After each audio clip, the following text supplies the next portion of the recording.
आप सभी का स्वागत है हमारे चैनल इंजीनियर्स कोच में। अगर आप सीढ़ी डिज़ाइन करना चाहते हो और ये जानना चाहते हो कि स्टेप की हाइट कितनी रखते हैं, स्टेप की चौड़ाई कितनी रखते हैं, सीढ़ी की चौड़ाई कितनी रखेंगे, उसकी मिनिमम साइज़ क्या होगी, उसकी स्टैंडर्ड साइज़ क्या होगी, सारी इन्फॉर्मेशन आपको मिलने वाली है इस शॉर्ट वीडियो में।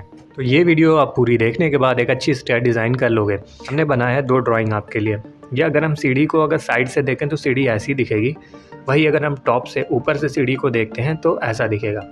अब यहाँ पे हम बात करने वाले हैं स्टैंडर्ड डायमेंशन की बात करेंगे पहले, और कितना हम मिनिमम या मैक्सिमम रख सकते हैं। पहले ये जो पार्ट है हमारा, ये एक हमारा स्टेप है। ये एक स्टेप हुआ, नॉर्मल लैंग्वेज में हम कहते हैं ये सीढ़ी का ये स्टेप है। अब स्टेप में ये 2 पार्ट हैं। ये वाला जो पार्ट है इसको कहते हैं हमारा राइज़र, और ये जिस पे पैर रखते हैं ये कहलाता है ट्रेड। यानी ये जो पार्ट है इसकी हाइट हम रख सकते हैं 6 इंच। ये स्टैंडर्ड होता है 6 इंच, इसको हम राइज़र कहते हैं। यहाँ पे हम लिख भी दे रहे हैं, इसको राइज़र कहते हैं। जो इसकी स्टैंडर्ड साइज़ है वो है 6 इंच। अब ये वाला जो पार्ट है जिस पे पैर रखते हैं उसको कहते हैं ट्रेड। अब ये ट्रेड हम कितना दे सकते हैं, कितने इंच का, इसकी कितनी चौड़ाई होगी, ये हम 10 इंच का देंगे। ये स्टैंडर्ड होता है। अगर हमारे पास अच्छी खासी स्पेस है तो जो भी हम स्टेयर डिज़ाइन करेंगे वो स्टैंडर्ड के हिसाब से करेंगे। अगर हमारे पास स्पेस बहुत ही कम है फिर हम राइज़र की हाइट को बढ़ाएंगे, यानी 6 इंच के जगह पे हम मैक्सिमम तो 7 रख सकते हैं, उससे ज़्यादा हमें नहीं देना है। लेकिन हम पहले कोशिश करेंगे कि हम डिज़ाइन करें स्टैंडर्ड के हिसाब से। अब वही बात करें ट्रेड की, तो ट्रेड को हम मिनिमम कितना दे सकते हैं, 9 इंच। 9 इंच से कम का ट्रेड हमें नहीं देना है, क्योंकि अगर ये 9 इंच का ट्रेड है, ये स्टैंडर्ड के हिसाब से तो 10 इंच का हमें ट्रेड देना है। लेकिन हम अगर इसकी जो विड्थ है, इसकी चौड़ाई को कम कर देंगे तो यहाँ पे पैर स्लिप होने के चांसेस रहेंगे। तो ऐसे में हमें जो मिनिमम है वो 9 इंच रखना है, उससे कम हमें ट्रेड नहीं देना है। अब बात करते हैं स्टेयर की विड्थ की, सीढ़ी की चौड़ाई की। अगर हम टॉप व्यू देखें तो ये है हमारा स्टेयर। यहाँ से ये अप है, ऐसे जाएंगे तो ये हम फर्स्ट फ्लोर पे पहुँच गए। इस पर स्टेयर की विड्थ की बात करें, ये इसकी चौड़ाई कितनी होनी चाहिए, स्टैंडर्ड के हिसाब से हमारा ये होना चाहिए 3 फीट 6 इंच, ये स्टैंडर्ड के हिसाब से है।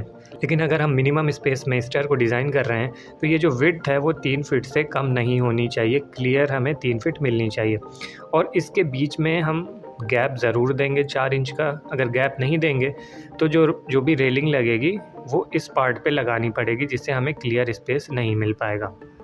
अब यहाँ पे स्पेस हम ये 3.5 फीट क्यों देंगे, यहाँ पे क्या होता है कि जैसे स्टेयर का यूज़ क्यों होता है, हमें एक फ्लोर से दूसरे फ्लोर पे जाना होता है। इसके साथ साथ हमें कुछ ऑब्जेक्ट भी ले जाने होंगे, जैसे कि फर्नीचर हो गया, फ्रिज हो गया। तो इस वजह से ये स्पेस हम ज़्यादा रखते हैं कि कोई भी सामान को चढ़ाने में कोई दिक्कत ना हो। तो ऐसे में जो स्टैंडर्ड साइज़ है वो 3.5 फीट है, और मिनिमम जो है वो 3 फीट है, उससे कम नहीं देना है। स्टैंडर्ड के हिसाब से हम 3.5 फीट इसकी विड्थ देंगे।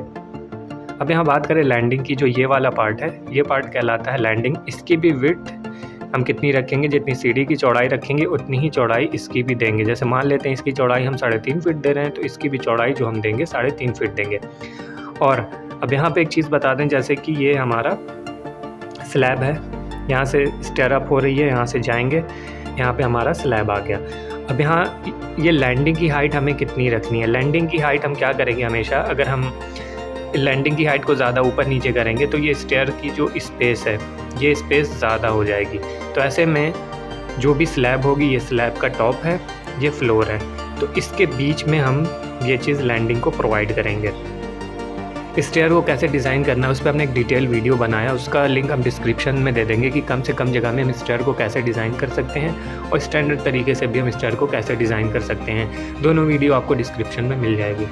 ये वीडियो अगर आपको हेल्पफुल लगी है तो इस वीडियो को लाइक ज़रूर कर देना। कोई भी क्वेश्चन होगा तो कमेंट बॉक्स में लिख सकते हो, और चैनल को सब्सक्राइब करना ना भूलना। मिलते हैं नेक्स्ट वीडियो में। Thank you.